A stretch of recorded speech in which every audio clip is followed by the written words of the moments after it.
All right, welcome back, Multi-Man Publishing Standard Combat Series, North Africa. And we are playing now the Operation Crusader scenario, which you can tell by the map here is a lot bigger than Brevity and Battle Axe, which we're just focused on down here. Already did a strategy discussion initial video, and I've been staring at this for a while now, a day or two or three, and I got some rules clarifications that kind of changed things too. And then I've also listened to that documentary, that 9 hour. I've gone back and listened to the first few hours to get a feel for what was actually going on here, at least in the mind of the British. Um, and so I did place the supply units and had to think about them a little more. Supply will potentially have an impact because we will do the phases um, after the activations are done for the turn. And do they really want to use all their activations? Let's see. Here we go, just to get a feel for it. We will have a cleanup phase between the first turn November, I believe, 41 and December 41. Supply trace. Anybody, full supply rules apply here. Can't be blocked by enemy units, zones, and controls. And if you're out of supply, there's a 50-50 or maybe tweaked a little chance that you will actually surrender. So that's going to come into play here as we go between the turns. But actually during the turn, if you look at the rules, and we've covered it previously, when activation occurs, units have to be within 10 axes of a supply unit. Now, since it's not traditional supply rules now, there's actually a note in the rules that say they've got enough supplies for 1 to 2 days. That's the activation. I think those 10 hexes actually represent being in radio communication. That's all I can guess here. With a short time of activation, units had enough onboard supply to keep operating. Activating includes both supply and command considerations. Yeah, this is this one right here. Ignore enemy combat units and unnegated EZOCs for activation only. So I think that's more just command and control.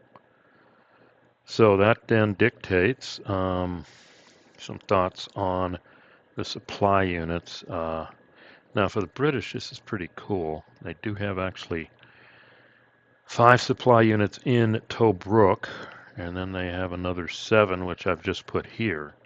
Now the reason I can put it there is if I activate 1, 2, 3, 4, 5, 6, 7, 9. So that unit's in range. 6, 7, 8. That unit. I mean, actually, I wish I had something. 1, 2, 3, 4, 5, 6, 7, 8, 9, 10. Even that unit. So this is a great central position, and they can reach over here too. So literally looking at the British, the Commonwealth, if I use one of these supply units, that puts 1, 2, 3, 4, 5, 6, 7, 8, all their units within 10. So all the units can activate. And if I do a full activation and I do the second one here, all these units become activated too. So that's an advantage for the British. The Germans don't have that advantage. And also think about this. They've got 7 here. Yeah. And they've got 5 here. Well, full activation is 2 supply units. So if they do 1 here, 1 here, 1 here, 1 here, I mean, at least for 3. But they've literally got now, in theory, 5 full activations plus. And then they'll get 2 more the next turn. I don't know if they'll burn through all of them. The Germans are definitely at a disadvantage here. They've only got 5 supply units total. And their first activation each turn is going to be a reaction. So they're not going to burn a supply unit. But by the same token, with a reaction, all you can do is move. That's it. So in theory, the Brits can do 2 full activations in a row with all the combat inherent in there. And then finally, the Germans can respond. The other problem the Germans have is their units are spread out. So I put them here with Rommel. So I'm back again. I put them here with Rommel. But if you count it out, 1, 2, 3, 4, 5, 6, 7, 8, 9, 10 doesn't get to this frontier unit. I think that's the only one, but see, if I go the other way, I may rethink this. 1, 2, 3, 4, 6, 7, 8, 9, 10.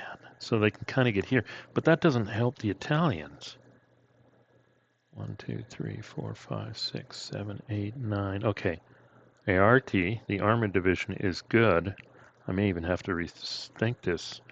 Trieste, though, is out of range. And here's another problem. They've got these units way up here. They're never going to activate unless there's a supply unit here. But then our problem becomes, what about Trieste? So I may have to rethink that because I got to get these guys in range too. This is a reasonably good Italian division, so I got 2 Italian divisions here, and I'd hate for them not to be able to do anything. And then I did put one in Bardia. Wow, I may have to move this over, so we'll see. Okay, I dropped one here, which grabs these units, and this helps with the Italians, but these units are just too far away. 7, 8, 9, 10. No way. And this unit will never get to the front in this game because he can't go far enough the first turn to be within 10 for another. So full activation will have to pull this guy in. This may be a mistake. I may tweak this during the game. I'm still trying to figure this out. But first full activation of these, maybe these 2. 2, 3, 4, 5, 6, 7, 8, 9, 10. 3, 4, 5, 6, 7, 8, 9, 10. Okay, so if I activate these 2 units first, that gets all of them.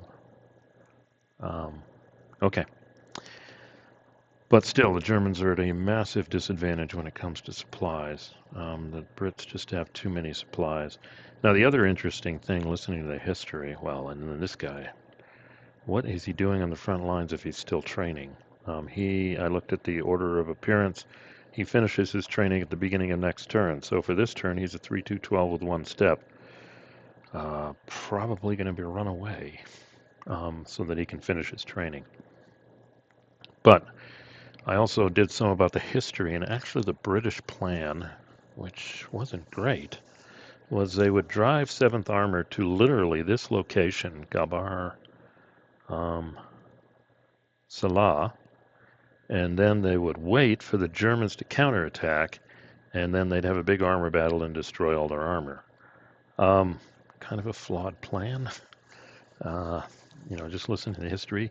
You don't take the offensive by parking somewhere and waiting for the enemy to come to you. You're giving the initiative to them. But number 2, Rommel didn't cooperate. So I'm looking, but the idea of destroying the German armor first is good. So I'm going back and forth, go after the Italians, try and punch through Tobruk. But no, I would say the big issue are 21st Panzer and 15th Panzer. And then if you look at this with the escarpments, this is almost like a brick wall except for these passes here. So, and they win by getting the primary road to Tobruk. So there's only limited places they can go through these escarpments. So I'm pretty much thinking the main thrust is going to be right here through 21st Panzer.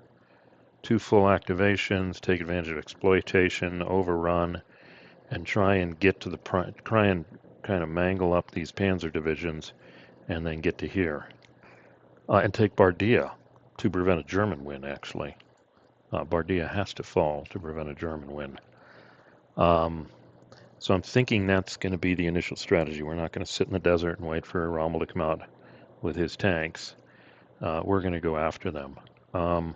And then the one other thing that I think Awardy Robe, he put in the comments previously, I had assumed in the scenario instructions that just like airstrikes, it says you got 4 airstrikes per turn. They would say how many artillery barrages you have, but no, I think they've abstracted artillery pretty much in this game. Basically, if you do a full activation, you get 3 barrages, but it has to be within 5 hexes of the expended supply unit, and you can only do the barrages at the end of movement. Hence that, I always wondered why would I want to move an expended supply unit? Well, that's exactly the reason why. To put it somewhere where within 5 hexes you're going to use artillery barrages. And potentially I could use them in here too. So along with full activation giving 2 airstrikes, which can be used for the at least CW, Commonwealth, anytime during the movement phase. At the end of the movement phase, you get artillery barrages right before combat. So kind of shows different use cases. Now the airstrikes I would use potentially to set up overruns, weaken the defenders before an overrun. And then the barrages I would use before a more set-piece combat. So with that said, if the Brits do full activation, they're going to have 2 airstrikes and 3 barrages. Needless to say, this is the initial target. And right now the Brits only have 1 real overrun stack because the units have to start together. And that would be here, the 2nd New Zealand. And they're all exploit capable. But since they all start the turn, they are an actual overrun stack. It'd be nice, well, it'd be kind of a waste. Can't overrun this guy because he's in a fort. He kind of blocks the straight road to Bardia. So what I'm thinking is to just swing this guy around here, overrun here with an airstrike to start. See how that goes. Keep another airstrike in your pocket. Don't think we'll be in a position to overrun this guy, so the set piece battle initially will be against these 2 units, and then hopefully push them back into combat. Don't advance to stay out of Zoc for exploitation, and then see if we can get another overrun if I've got big enough stacks. So this is where the initial battle is going to be. These units, per the history, apparently the British tried to do a feint, saying, oh, we're going to go all the way to the El Al-Jabeya and cut them off, or Benghazi. Needless to say, that's not what these guys are going to do. They're going to come up here, and we've got to screen the Italians off here.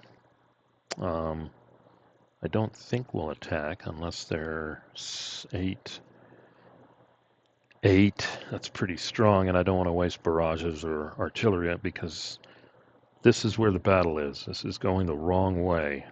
It'd be nice to chew it up, but the whole battle is about clearing the road, taking Bardia, and opening it up to Tobruk. This is where it's at, and this is where the German panzers are at.